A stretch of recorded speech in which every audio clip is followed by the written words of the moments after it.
Ya, salam jumpa. Ya, Pagi. Pak. Puji Tuhan. Pagi. Selamat pagi. Masih hidup semua ya? Puji Tuhan. Pagi, Pandi. Masih hidup semua. Selamat Puji Tuhan. Pagi, Pandi. Di sini hujan keras. Waduh. Kemarin di Surabaya hujan Surabaya keras. kemarin, Pak. Dapat dari Surabaya kemarin ini hari. Wah, dapat kiriman ya? Kiriman. Puji Tuhan, Surabaya boleh menikmati hujan es. Iya. Aduh, bisa. Bahkan ada orang bikin TS dengan pakai esnya. Racun itu minumnya. Ya, bersyukur pada Tuhan.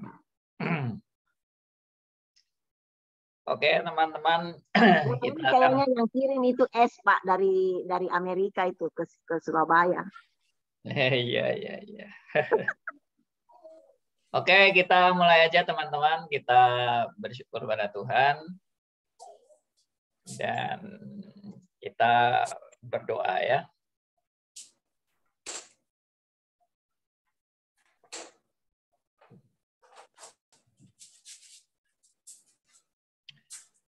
Bapa yang di surga, kami datang kepada Tuhan. Kami bersyukur dan berterima kasih karena anugerah-Mu. Kami bersyukur karena Tuhan selalu menyertai kami dan tidak pernah meninggalkan kami. Kami menyerahkan semua pembicaraan kami pagi hari ini. Tuhan berkati sehingga apa yang kami pelajari bersama semuanya boleh berkenan di hadapan Tuhan dan membuat kami terus bertumbuh dalam kebenaran demi kebenaran. Karena memang itulah yang diinginkan Tuhan dalam kehidupan kami. Kami serahkan doa kami dan seluruh rekan-rekan yang bergabung, baik di Zoom, baik di YouTube, baik di radio RMC. Tuhan berkati semuanya dalam nama Tuhan kami Yesus Kristus, Tuhan dan Juru Selamat kami yang hidup sampai selamanya. Amin. Amin. Iya, kita lanjutkan ya membahas mengenai pencobaan. Dan sudah beberapa hal yang penting kita bisa pelajari bersama.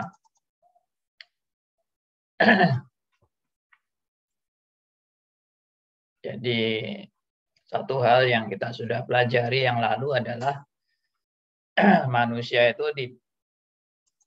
nggak bisa mengandalkan dirinya sendiri. Justru kalau mengandalkan dirinya sendiri, ya itulah justru kejatuhan manusia ya. Yaitu suatu paradoks, suatu paradoks dalam hidup manusia yang serba rentan ini.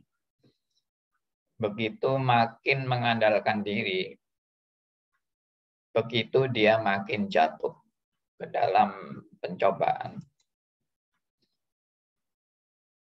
Ya, ini untuk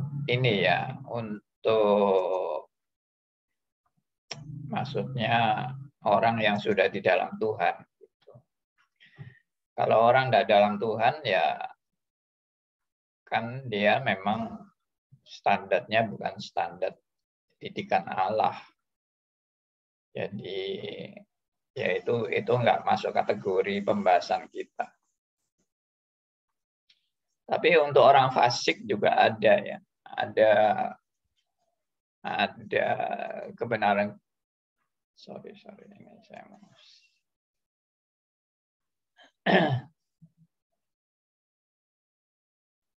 Ya, untuk orang fasik itu juga ada penyataan-penyataan firman Tuhan bagi orang fasik. Bahwa mereka juga dikatakan di Amsal 10 ayat 20 ya. Pikiran orang fasik sedikit nilainya. Ya, yang dimaksud sedikit nilainya itu ya kan orang fasik nggak mungkin paham hikmat Allah kan. Ya, mereka tidak diberi karunia memahami hikmat Allah yang begitu dalam, sehingga ya pikirannya ya pikiran manusiawi, dan itu ya nilainya ya nilai humanisme lah, begitu, nilai-nilai kemanusiaan. Dan itu pun juga anugerah umum kalau dia bisa punya pemahaman tentang nilai-nilai pada humanisme, misalnya bagaimana manusia itu yang sebenarnya ya misalnya bagaimana manusia hidup boleh berguna bagi sesamanya. Mungkin mereka juga ada pemikiran-pemikiran seperti itu kan, dan itu pun juga anugerah Tuhan. Jadi yang menerima anugerah Tuhan itu bukan hanya tolong mic-nya bisa di-mute ya bagi yang baru masuk. Oke. Jadi bagi sampai di mana tadi ngomongnya? Bagi orang fasik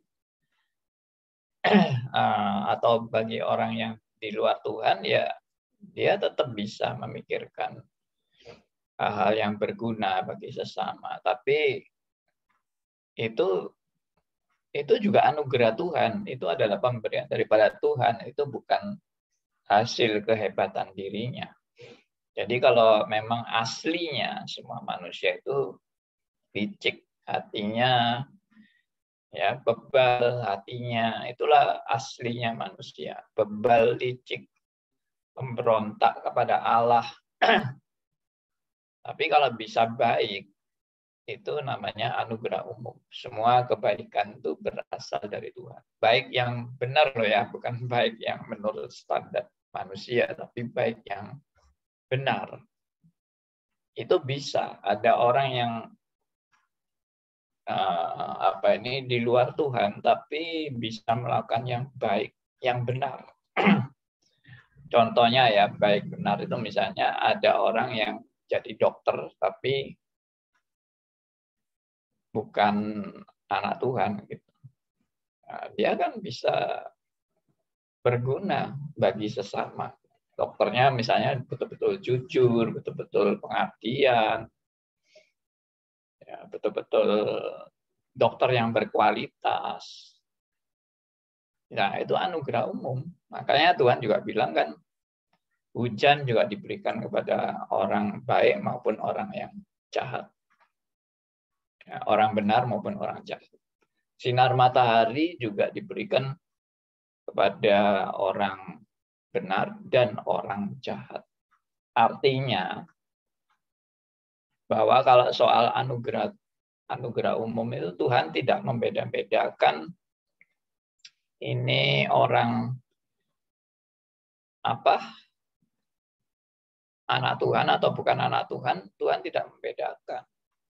Makanya kita jangan iri misalnya, loh itu bukan anak Tuhan kok bisa kaya ya?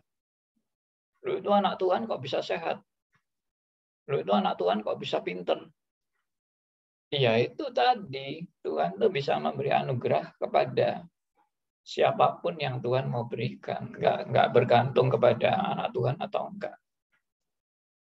Nah, itu memang sudah berita Alkitab. Tapi Anda enggak perlu iri. Kenapa? Karena kita itu mendapat yang lebih dari Tuhan. Dan ukuran lebih dari Tuhan itu bukan ukuran kekayaan, bukan ukuran kepandaian, bukan ukuran hidup sehat.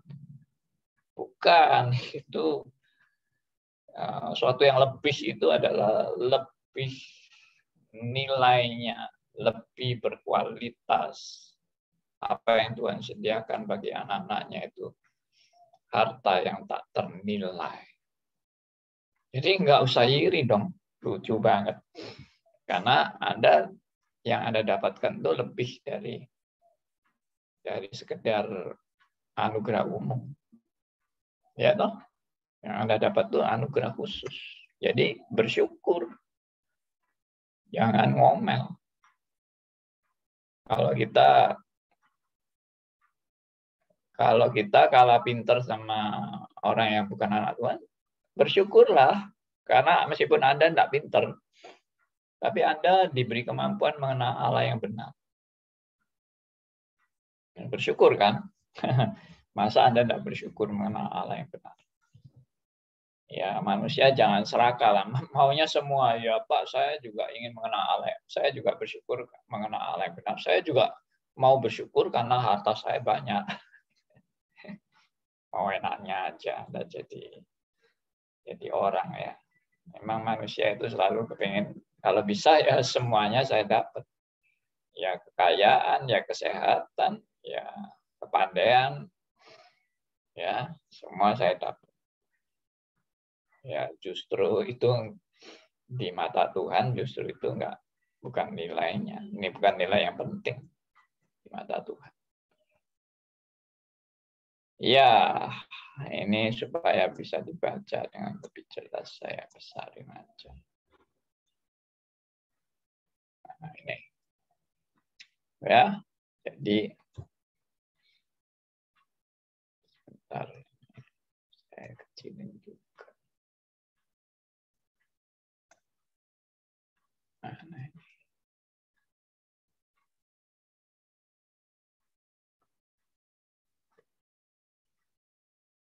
Bisa.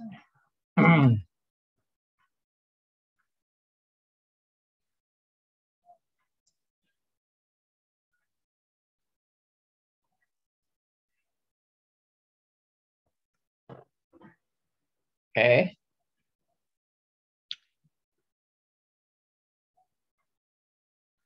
Nah, jadi inilah juga Amsal yang mengatakan siapa yang percaya kepada hatinya sendiri adalah orang bebal. Jadi kita bisa memahami kalau keberadaan kita ini sangat lemah dan kita bergantung sama Tuhan. Ya itu juga karunia Allah loh. Anda perlu bersyukur karena kita itu disadarkan bahwa hidup kita semata-mata bergantung kepada Allah. Karena tidak semua orang sadar ini. Justru ini adalah kasih karunia Allah yang lebih dari orang-orang yang tidak diberi kasih karunia seperti ini. Jadi istimewa. Jadi jangan iri, jangan cemburu. Ya, iri dan cemburu itu menunjukkan Anda tidak memahami bahwa Anda mendapat kasih karunia yang lebih dari yang lain. Nah, cobalah kita belajar hidup berhikmat ya.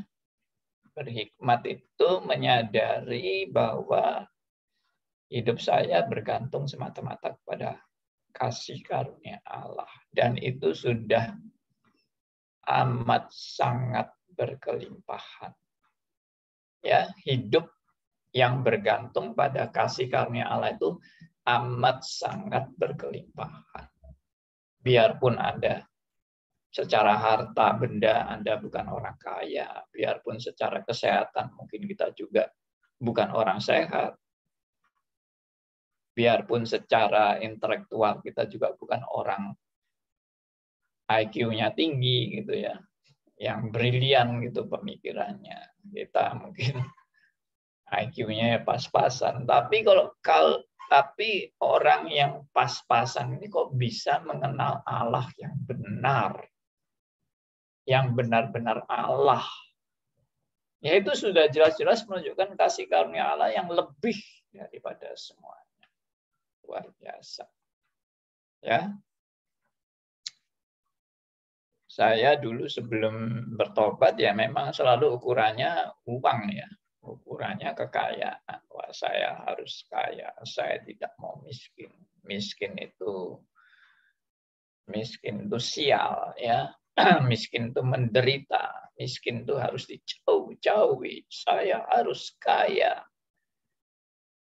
Ya itulah semboyan. Memang ya didikan budaya kita khususnya ya semua manusia lah sebetulnya ya kan.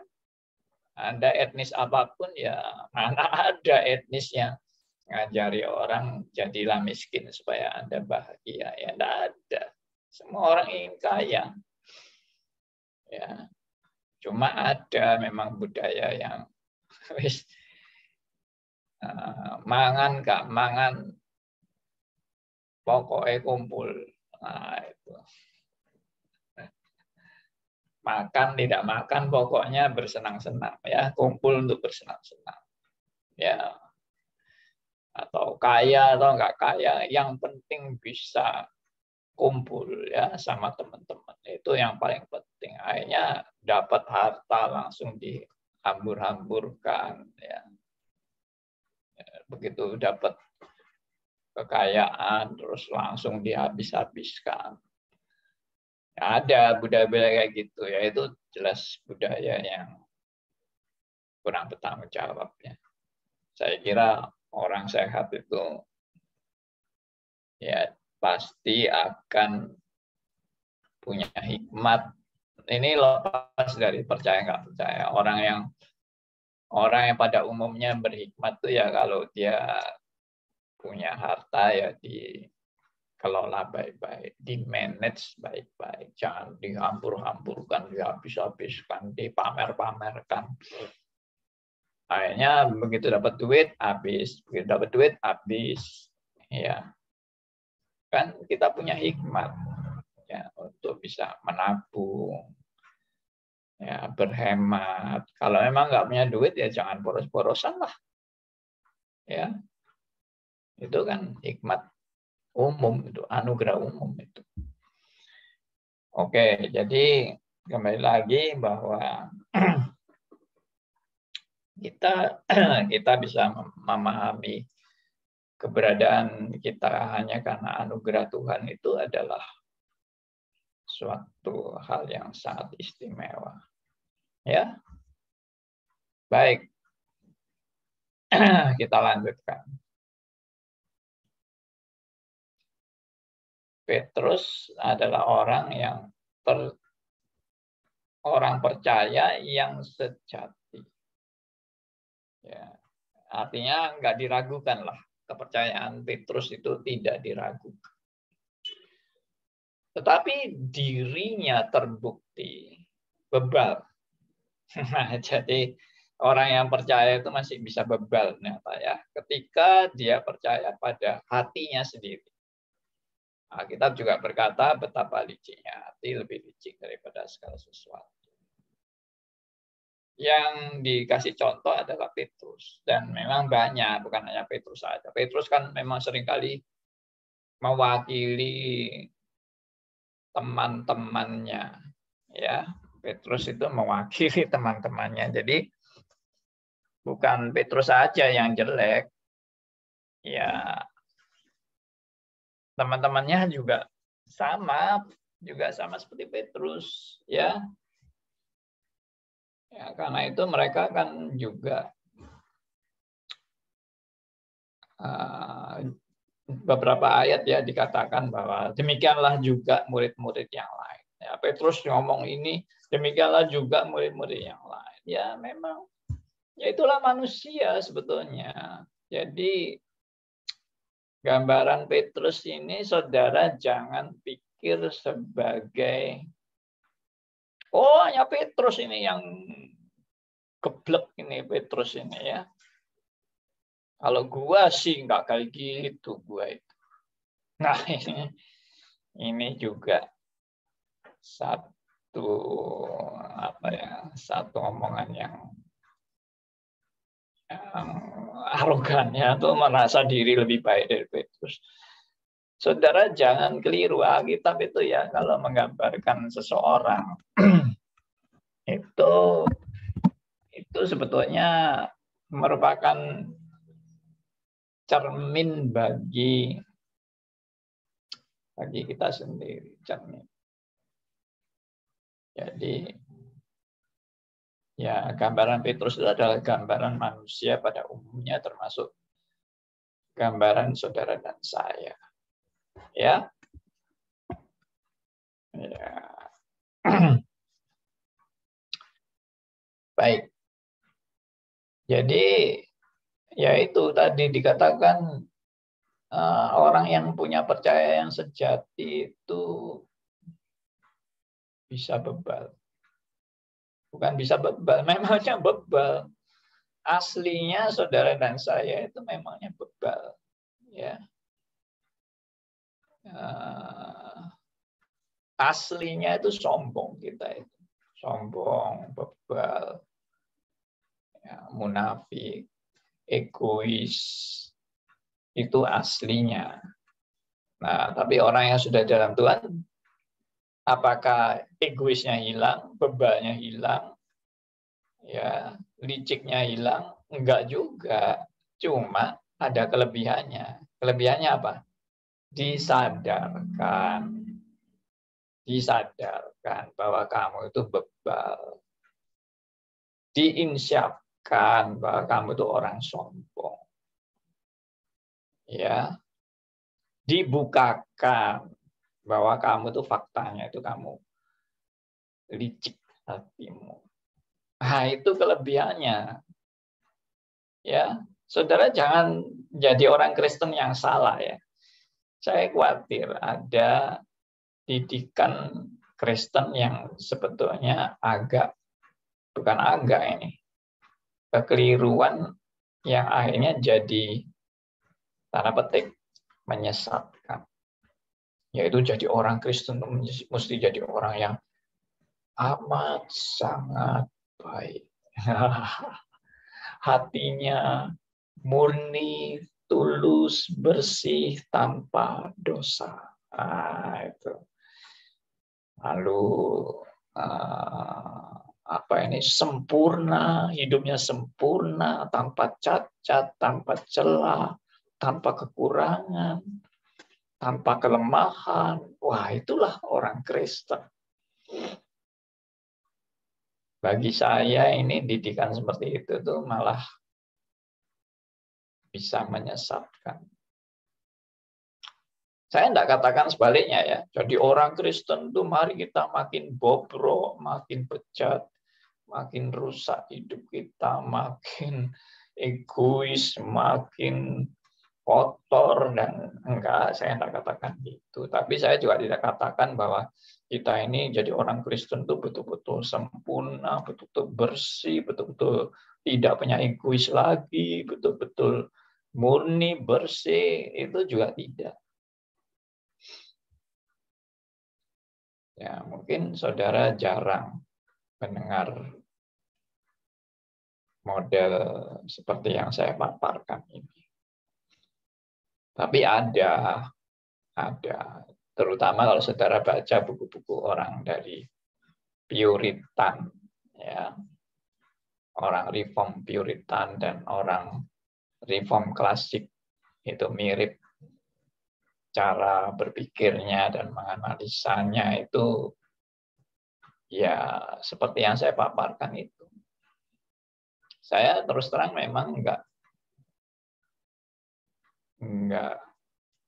saya nggak dapat langsung dari orang-orang Puritan itu. Saya lebih banyak belajar dari yang klasik, Reform klasik. Tapi ternyata nyambung gitu loh. Reform klasik dengan Puritan itu spiritnya nyambung. Cuma mungkin saya nggak terlalu struck dengan Puritan itu. Karena maksudnya nama Puritan itu saya nggak struck. Karena Puritan itu kan sepertinya kemurnian gitu kan. Kemurnian. Wah, betul-betul murni. Padahal justru yang sebenarnya kita itu nggak ada yang murni gitu loh. Justru makin dekat sama Tuhan kita disadarkan bahwa saya bukan orang baik. Gitu. Ya, dan kesadaran ini bukan berhenti sampai di sekedar kesadaran ya. Saya percaya Roh Kudus yang menyadarkan kita bahwa kita bukan orang baik itu tidak mandek dan tidak berhenti di situ. Tidak lalu ya sudah, saya orang bobrok ya bobrok. Enggak. Itu bukan pekerjaan Roh Kudus. Pekerjaan Roh Kudus itu menyadarkan kita orang bobrok, tapi ada kelanjutannya. Itu ada prosesnya, yaitu sanctification kan. Nah, itu bagi saya itu nilai yang sangat, kebenaran ini adalah nilai yang sangat dalam. Benar. Bahwa Anda juga nggak pernah bisa lepas dari kelemahan Anda. Ya, Anda dan saya maksudnya nggak bisa lepas dari kelemahan kita, kemunafikan kita, keegoisan kita, kesombongan kita.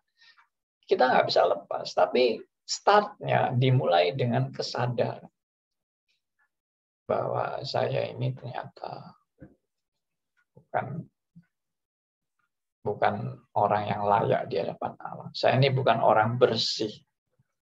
Saya ini orang kotor. Saya orang najis. Saya orang tidak layak. Saya banyak kelemahan. Saya banyak kesombongan. Saya banyak egosentris. Nah, kesadaran ini itu adalah start awal. Ya, start yaitu dimulai awalnya. Bahwa ya Tuhan mulai bekerja itu. Dan selanjutnya Tuhan masukkan kita di dalam pendidikannya dan hajarannya. Ya, jatuh bangun kita melalui proses. Ya itulah cara kerja Tuhan, cara kerja Roh Kudus. Unik ya. Jadi jangan malah jadi orang Kristen merasa, oh aku sekarang sudah lebih suci, aku sekarang sudah lebih layak, aku sekarang sudah tidak ada kelemahan, tidak ada kekurangan, aku sekarang orang yang rendah hati, aku orang yang sangat baik, ya, aku sudah nggak ada munafik dan sebagainya. Ya itu mungkin Anda sudah ditipu iblis itu. Yang merasa diri sudah lebih saleh dari orang lain, lebih murni dari orang lain, lebih berprestasi, berjasa kepada Tuhan daripada orang-orang lain. Ya, nah, itu bahaya. Ya, saya sungguh bersyukur menerima kesadaran kebenaran ini karena tanpa Tuhan beranugerah ya.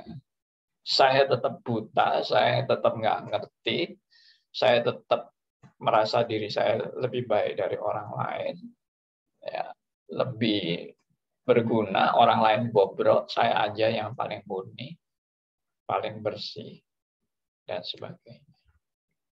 Ya, saya bersyukur. Dan bukan hanya saya, Anda juga kan, yang mendengar ini juga mestinya ikut bersyukur. Ya, jadi saya memang lambat ya. Maaf, saya lambat. Banyak orang yang mungkin, kok ikut acaranya Pak Andi tidak maju-maju. Bolak-balik ya itu aja. Ya, ini salah satu hal yang saya mau koreksi dari orang-orang yang suka mengkritik bahwa saya itu lambat. Ya memang saya itu lambat memang. Mungkin saya orang golongan tell me ya. Tell me itu telat mikir. Makanya lambat. Ngomongnya juga lambat gitu ya. Pelan-pelan gitu. Gak cepet. Waduh.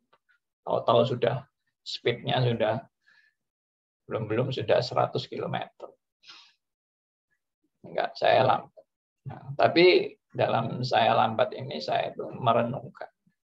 Saya mau merenung dan merenung hari ini dan merenung minggu depan bisa berbeda lagi. Maksudnya berbeda itu bukan bertentangan tapi lebih diperkaya lagi.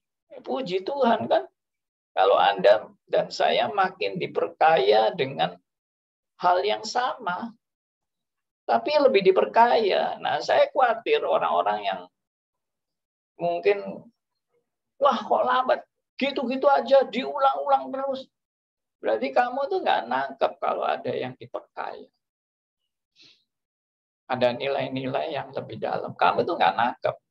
Kamu tuh cuma nangkep knowledge-nya aja. Cuma sebagai pengetahuan aja. Ya memang kalau pengetahuan aja ya gitu-gitu aja. Mau apa lagi yang lebih dalam? Anda haus dengan pengetahuan-pengetahuan yang makin banyak, tapi Anda nggak menangkap makna yang lebih dalam dari sekedar knowledge. Dan itu sayang. Amat sangat sayang. Saya justru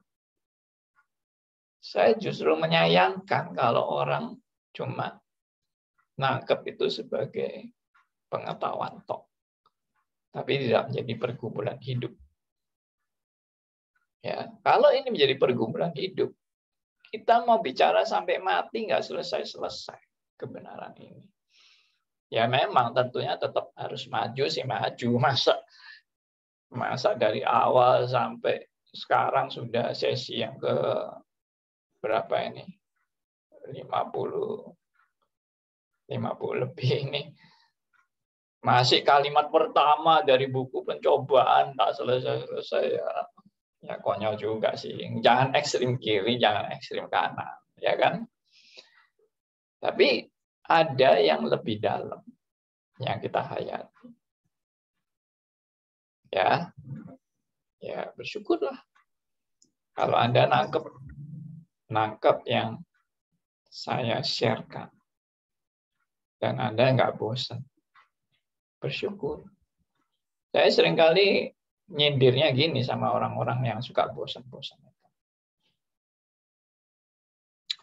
Kalau you bilang ini membosankan dan itu aja. Saya mau tanya. Alkitab yang ditulis 2000 tahun yang lalu yang juga itu aja kan. 2000 lebih ya. Kalau mau perjanjian lama kan sudah hampir mungkin 3.500 mungkin ya. Maksudnya dari zamannya Adam dan zamannya Musa gitu. Ya kan? Ya 3.500 lah, ya kan? Kalau zaman Tuhan Yesus 2000 tahun yang lalu, zaman Musanya ya mungkin dikurangi 1.500. Jadi kuno kan? Alkitab itu kuno kan? Dan itu aja kan? Kok nggak bosan kamu sama Alkitab? Kok nggak berani kamu ngomong Alkitab itu membosankan ya? Sudah 3.500 tahun yang lalu ya gitu-gitu aja. Nggak ada perubahan. Nah itu yang saya maksud. Bukan saya katakan bahwa yang saya uraikan ini sama dengan Alkitab. Enggak, justru yang saya uraikan ini kebenaran-kebenaran Alkitab yang nggak pernah yang nggak pernah berhenti. Nilainya nggak pernah berhenti, terus ditambahkan. Oke, ya lanjut. Jadi memang hati yang licik itu nggak bisa diandalkan kan. Ya. Lebih spesifik kita percaya bahwa hati memiliki motivasi yang cukup kuat untuk menghindari kekalahan terhadap pencobaan. Ya, itu saya kira itu suatu hal yang normal ya. Memang orang kepinginnya sih menghadapi pencobaan yang nggak dikalahkan dengan pencobaan. Dapatkah motivasi ini cukup kuat? Pikirkanlah beberapa contohnya. Jadi maksudnya hati itu kan biasanya, saya nggak mau kalah. Tapi apakah benar kita betul-betul punya semangat tidak mau kalah terhadap pencobaan? Ya, saya senang dengan John Owen. Dia juga termasuk orang Puritan dan pemikirannya dalam ya, pemikirannya dalam. Oke.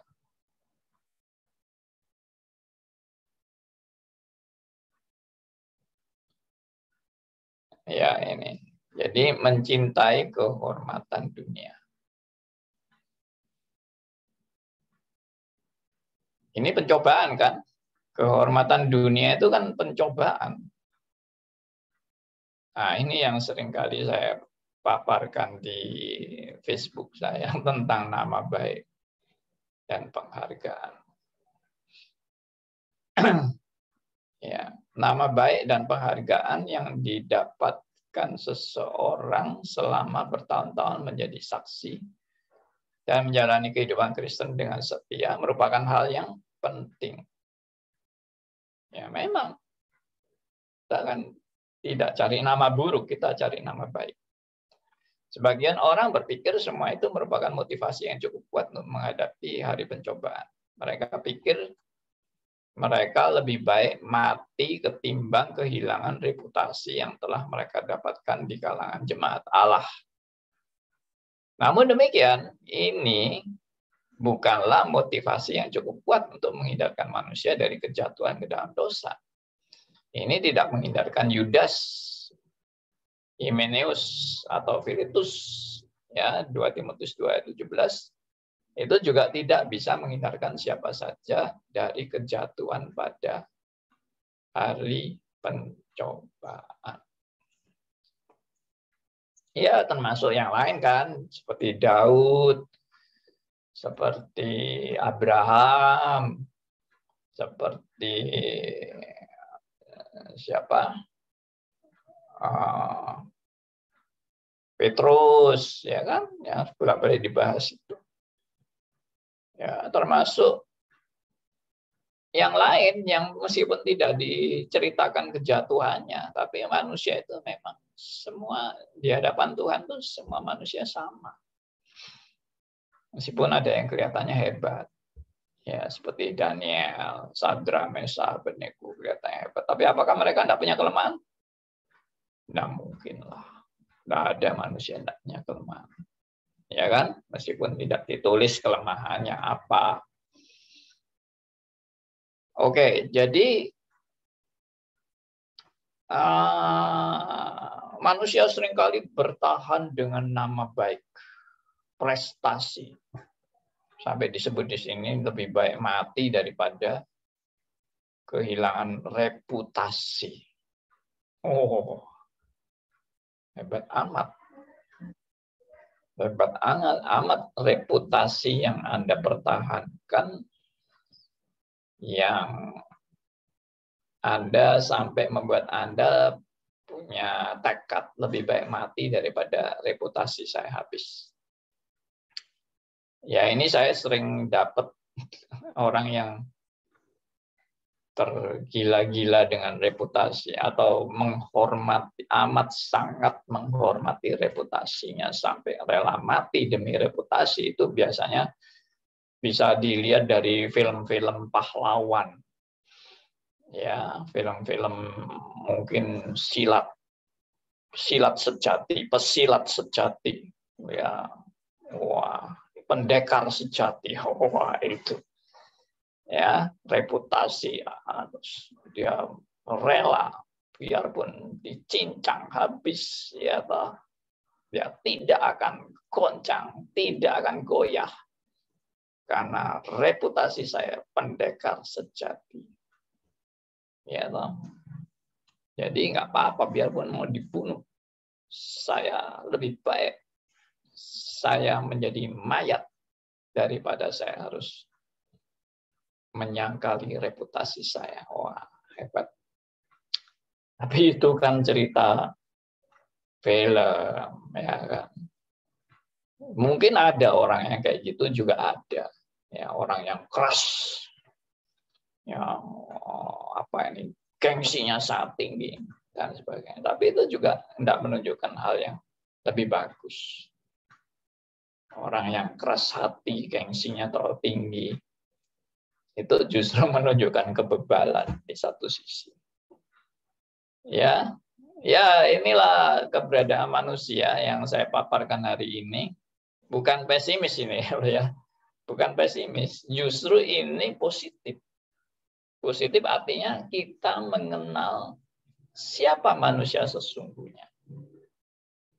Dan kita bisa mengenal siapa manusia sesungguhnya karena Tuhan membuka hati saya. Ya, Tuhan mencelikkan mata rohani saya. Mengenal kebenaran yang sejati. Makanya John Calvin pernah menulis, orang yang makin mengenal siapa Allah yang benar, dia juga makin mengenal siapa manusia sebenarnya. Nah, itu suatu hal yang dampak yang langsung terjadi kan. Begitu aku makin mengenal siapa Allah yang sejati, aku dibuat makin mengenal siapa manusia yang penuh dengan kebobrokan ini. Itu adalah suatu kemajuan. Daripada Anda merasa Anda orang baik dan Anda orang benar, Anda nggak ada kelemahan, nggak ada kekurangan, Anda orang hebat, luar biasa. Itu yang ada yang komentar di Facebook saya. Kita sering kali dengar, kamu luar biasa, kamu orang hebat, benar-benar luar biasa. Ya toh? Tapi kalau masuk, Anda adalah lulusan sekolah luar biasa, wah itu jadi kecewa, jadi malah terhina. Ya ini cuma sekedar gurauan aja. Ya maaf kalau mungkin istilah ini nanti membuat orang tersinggung ya. Tapi itu bukan tujuan saya. Itu cuma komentar yang saya tadi sebut di Facebook saya. Ada yang komentar seperti itu. Artinya ngomong luar biasa itu sebetulnya kamu itu apa sih? Kamu itu nggak ada apa-apanya sama sekali. Itu kok ngomong luar biasa. Ya. Oke, saya sampai di sini dulu. Kiranya ini boleh menjadi refleksi dalam kehidupan kita untuk kita terus berjalan bersama dengan Tuhan. Ya, oke. Silakan kalau ada yang mau bertanya atau ada yang mau sharing, menanggapi, kita relax aja ya. Silakan, siapa aja boleh bicara.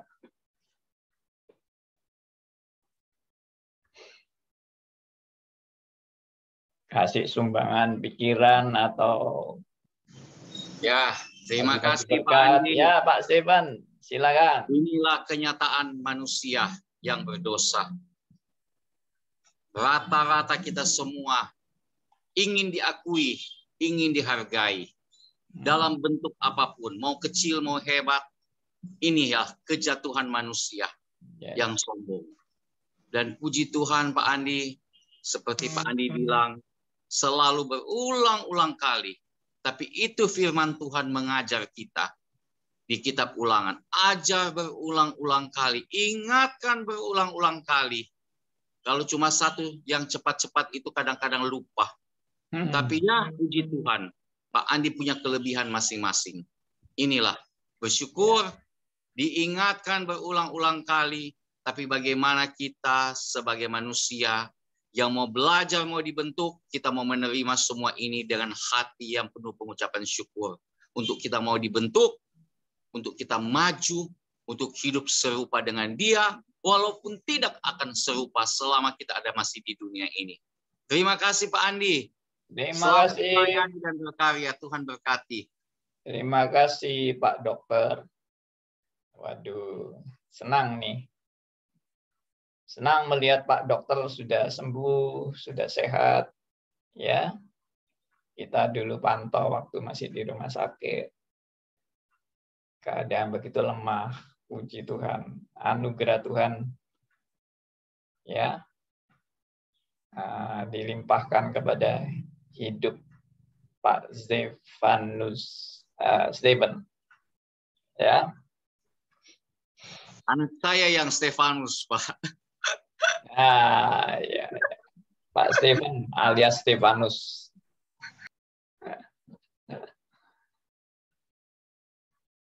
Hari pencobaan telah tiba, Pak. Ya, gimana Pak Elia? Hari pencobaan bagi Pak Stephen telah tiba. Hari pencobaan. Baru terklarifikasi kalau beliau seorang dokter. Oh, iya. Pak, kemana Pak? Andi, kemana? Woi, kemana Anda? Ibu Nita sampai tersenyum dia. Ini kan topik pencobaan. Saya mundur dulu Pak, cuma saya mau ngambil momentum, ternyata dokter bisa kena COVID juga ya Pak ya? Ya Pak Dokter Stephen. Beliau kalau nggak salah dokter gigi. Ya, benar Pak Stephen ya. Pak. Ya, betul Pak Andi. Iya. Banyak juga dokter yang mati. Iya. Dokter gigi dekat sekali dengan pasien. Iya.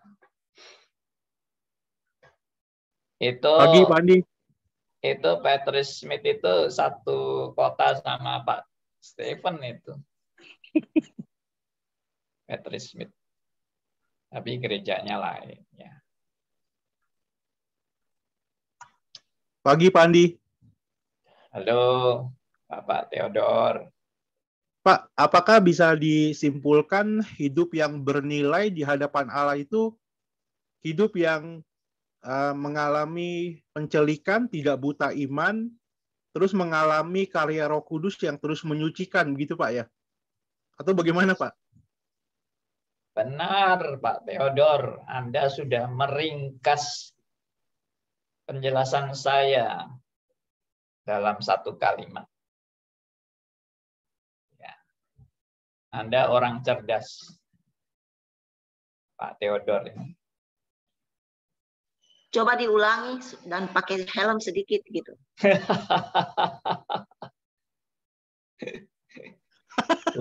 Bu Willy mau memberi pencobaan yang lebih berat.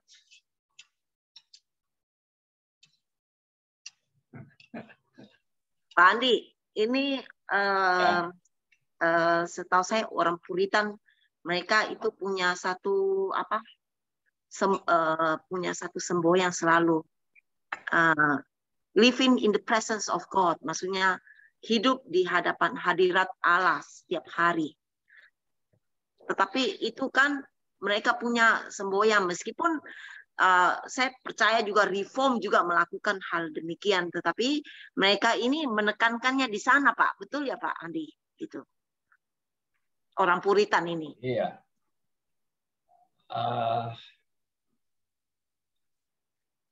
Terus Ya, bagaimana? orang Puritan, orang klasik samalah. Jadi apakah karena ini, apakah mereka punya ini karena mereka menganggap bahwa hidup itu selalu kita diperhadapkan dengan pencobaan, sehingga mereka perlu hidup di hadapan hadirat Tuhan hari lepas hari begitu. Apakah itu dasarnya, Pak, atau bagaimana?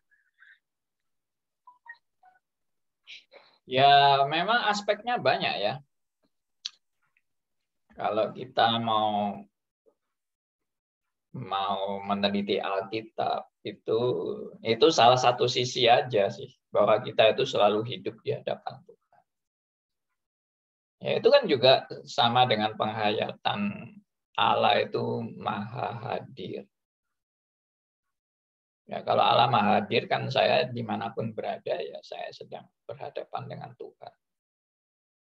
Cuma seringkali kan yang manusia itu justru manusia itu seringkali lupa. Nah itu yang justru menurut saya ya kesadaran yang Tuhan mau berikan pada kita itu sadar kita itu seringkali lupa, sadar bahwa kita seringkali lupa bahwa Allah itu selalu hadir di hadapan kita dan kita hadir di hadapan Allah. Nah, itu yang kita lupa, seringkali lupa, makanya seringkali juga kita hilaf, kita bisa sombong, kita egois, kita munafik. Karena kita lupa kita sedang berhadapan dengan Allah. Kita pikir kita ini cuma berhadapan dengan manusia. Kalau dengan manusia kita kan bisa munafik kan. Kita bisa pura-pura jadi orang baik di hadapan manusia, di hadapan Allah. Kamu siapa kamu? Orang bobrok yang munafik, pura-pura, bersandiwara, dan sebagainya. Nah itu, Tuhan tuh di hadapan Tuhan kita telanjang lah, sudah. Apa adanya kita ini sudah. Tapi Tuhan mau membentuk kita kan. Tuhan menghajar kita, mengingatkan kita. Membuat kita dihancurkan. Nah, itu yang saya senang dengan topik. Kalau orang Puritan itu biasanya yaitu topiknya itu kehancuran. Kehancuran keakuan. Kehancuran kesombongan. Iya, Itu Pak. karena di hadapan Tuhan. Itu bahasa Inggrisnya self-abasing itu. Menghancurkan diri sendiri, gitu. Penghancuran keakuan kita itu. Iya.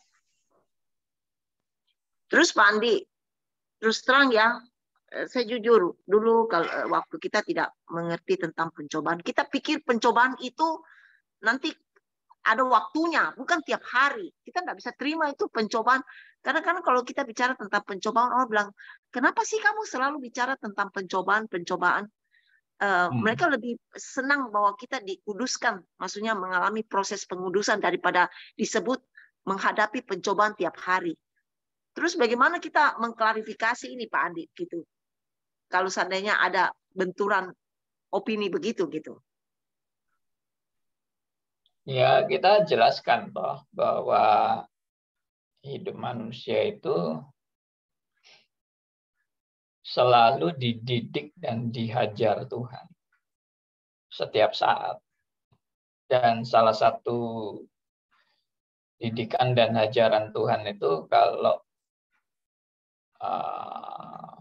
kita salah satunya Tuhan tuh pakai pencobaan ini untuk menghajar kita.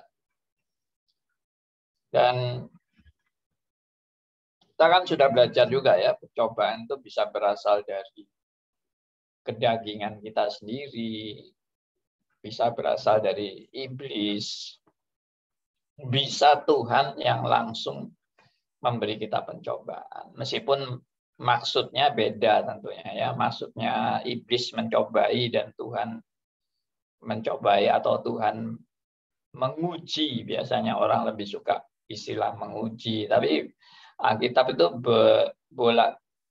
maksudnya memakai istilah pencobaan dan menguji itu bergantian. Jadi yang penting bukan istilah pencobaan atau menguji. Yang penting itu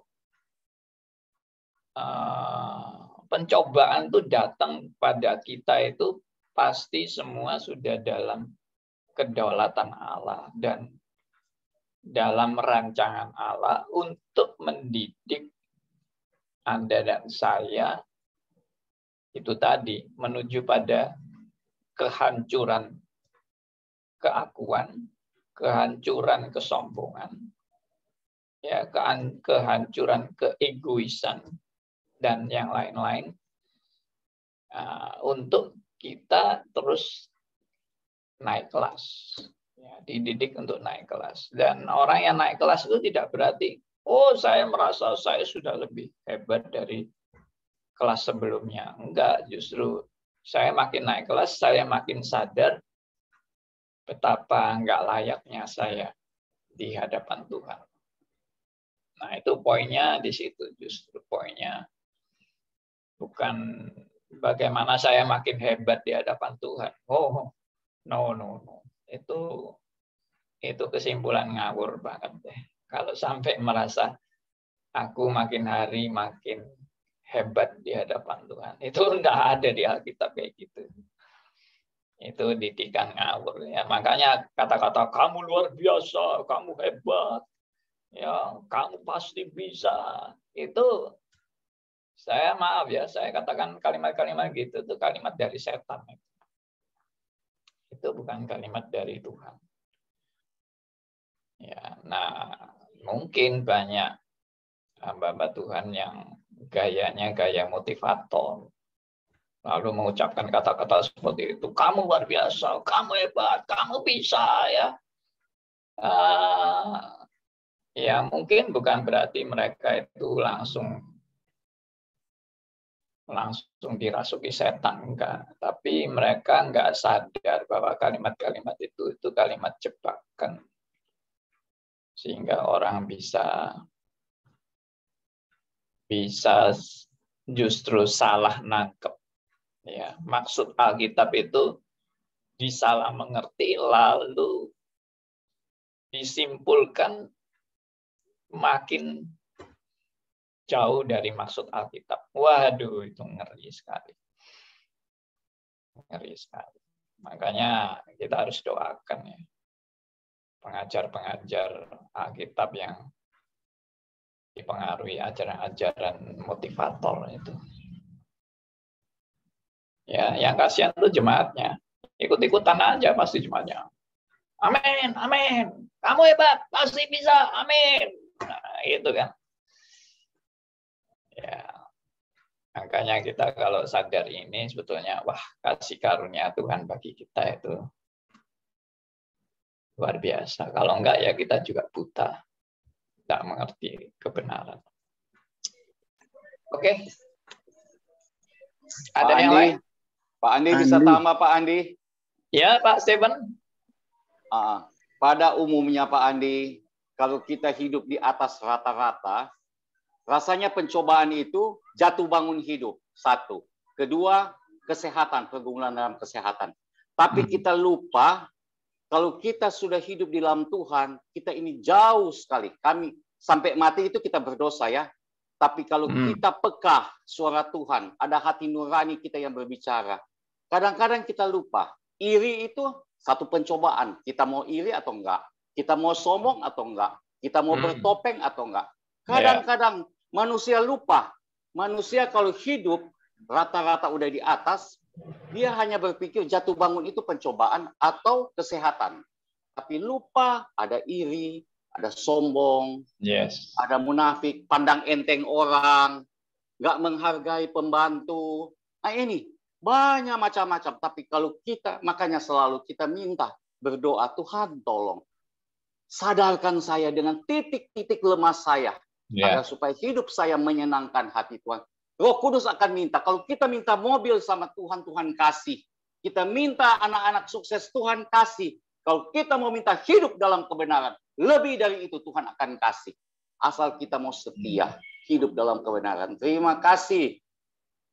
Terima kasih Pak Stephen. Biar ini menjadi closing statement. Jadi kita sadar ya, puji Tuhan. Pak Andi. Anugerahnya. Ya Pak Gegi. Iya, saya tadi dengar Pak Andi ngomong katanya lambat. Saya lihat enggak kok. Pak Andi orangnya telaten dan penuh kasih. Ya, saya lihat bandingkan dengan yang lain itu Pak Andi lebih maju banyak. Jemaatnya, pengikutnya lebih banyak. Karena penuh kasih bisa membimbing maupun orang tua, muda. Nah, kesabaran itu satu kemenangan. Itu saya salut. Padahal saya kenal Pak Adi Halim sudah 31 tahun, saya sudah kecantol 2 tahun lebih ini. Gitu. Puji Tuhan. Semua anugerah Tuhan. Dapat berkat dengan Pak Andi yang lemah lembut. Senang kok kalau saya dengarkan Pak Andi lebih harus saya dengarkan daripada yang lain.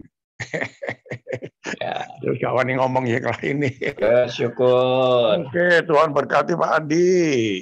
Ya, terima kasih sharingnya. Andi. Oh ya, ada yang mau bicara lagi? Ya, saya Pak Andi. Saya bersyukur sekali bisa mengenal Pak Andi ya. Karena saya akhirnya menyadari Pak Andi. Karena saya dulu ya Pak Andi ya, saya merasa diri saya itu berusaha untuk menjadi orang baik. Dan saya banyak yang mengaku, oh Noto itu baik gitu kan. Hmm. Tapi dalam diri saya menyadari itu usaha saya, usaha manusia. Tapi saya benar-benar dihancurkan dengan kesombongan itu. Akhirnya saya tuh merasa bangga. Oh ya, siapa yang jadi istri saya itu akan berbahagia gitu kan. Tapi saya menyadari akhirnya saya hancur karena kesombongan saya. Akhirnya saya benar-benar harusnya gereja itu seperti ada pendidikan seperti ini, Pak Andi. Karena apa? Banyak jemaat yang merasa berusaha dari dirinya sendiri untuk baik, tapi nggak bisa gitu kan.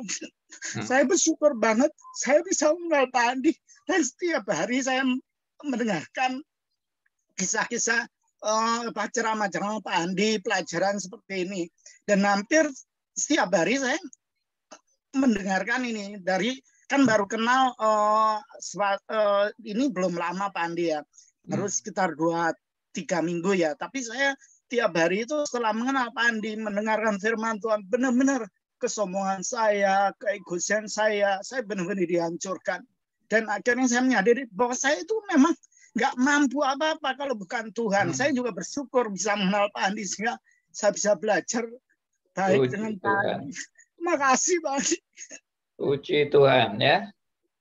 Saya juga bersyukur dengar kesaksian Pak Sinoto. Ya, semua anugerah Tuhan ya. Pak Andi. Ya, Bu Nita. Sama halnya dengan Pak Sinoto. Saya juga dulu seperti beliau. Tapi saya mencari siapa diri saya sebenarnya di hadapan Tuhan tuh sebenarnya saya tuh nggak ada apa-apanya sampai hari ini. Yang saya buat itu sebenarnya itu semua kasih karunia Tuhan aja kok, belas kasihan Tuhan, anugerah Tuhan Pak. Kembali lagi seperti penilaian orang terhadap Bapak lambat. Malah saya sebenarnya justru diingatkan terus-menerus melalui pelajaran yang saya ikuti, doktrin Alkitab, doktrin Roh Kudus, doktrin Allah dengan tanya jawab yang selalu ada hari Senin, Selasa, Kamis. Tapi hal itu yang membangun iman saya, yang membangun, menyadarkan saya terus-menerus sebenarnya memang firman Tuhan itu harus terus-menerus ada dalam kehidupan kita agar kita terus ditempeleng oleh Tuhan, supaya terus kita disadarkan terus-menerus, tidak ada putus-putusnya. Iya. Kita menyadari siapa diri kita sebenarnya itu nggak ada apa-apanya, Pak. Iya. Seperti akan lambat, saya malah justru senang. Saya malah justru bersyukur bahwa ada yang mengingatkan, ada suara Tuhan tuh mengingatkan.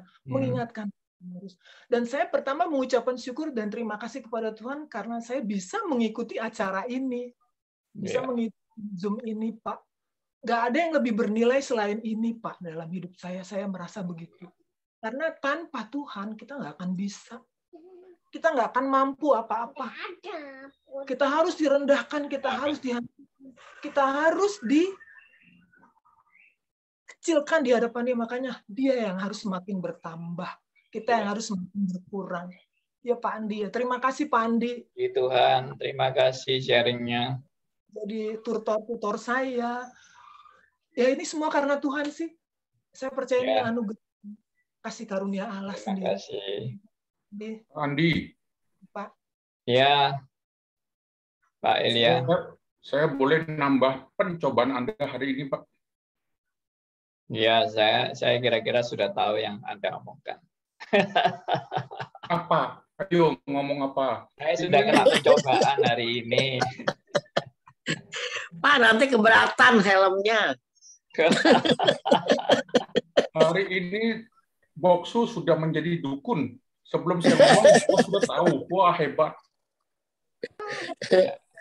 Bersyukur semua karena anugerahnya. Jemaatnya udah pada lulus, Pak. Udah pada lulus semuanya. Jemaatnya. Pak, kalau nggak ada Pak Elia, nggak seru.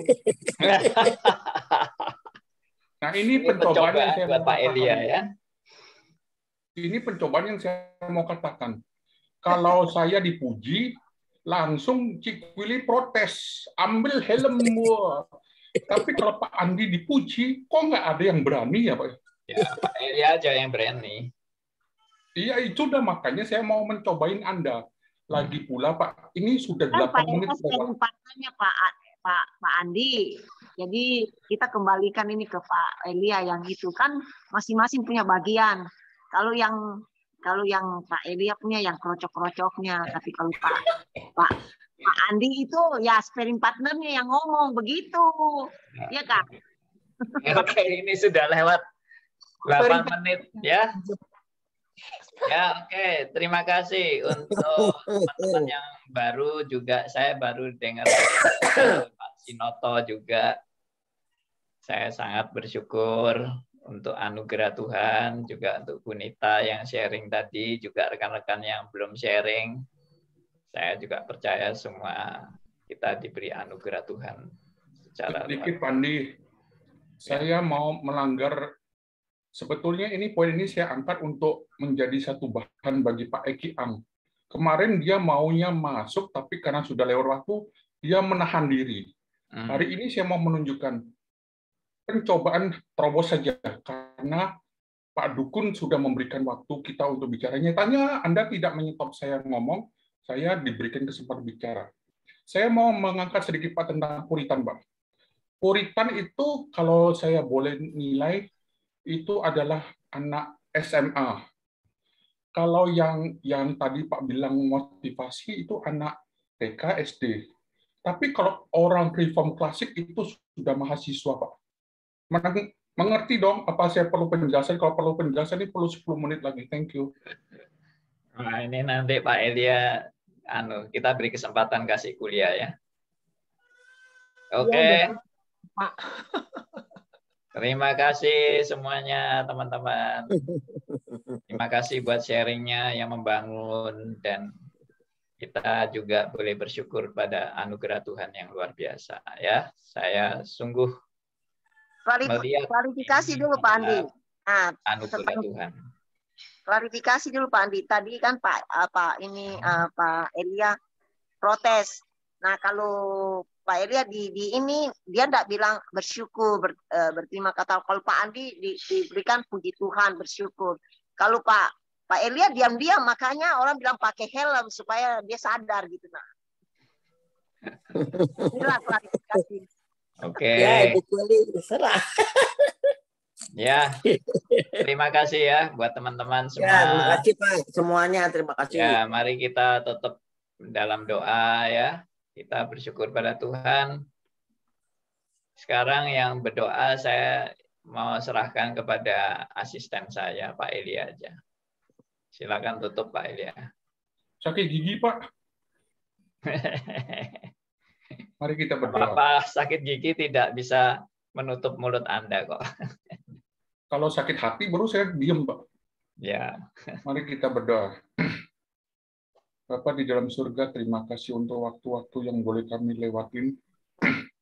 Segala proses yang boleh kami jalanin, biarlah itu makin menyadarkan kami akan keberadaan kami. Karena anugerah-Mu saja, semua itu boleh terjadi. Berikanlah kepada kami hati yang boleh belajar dari pelajarannya serius, bahkan dari canda-canda yang terjadi.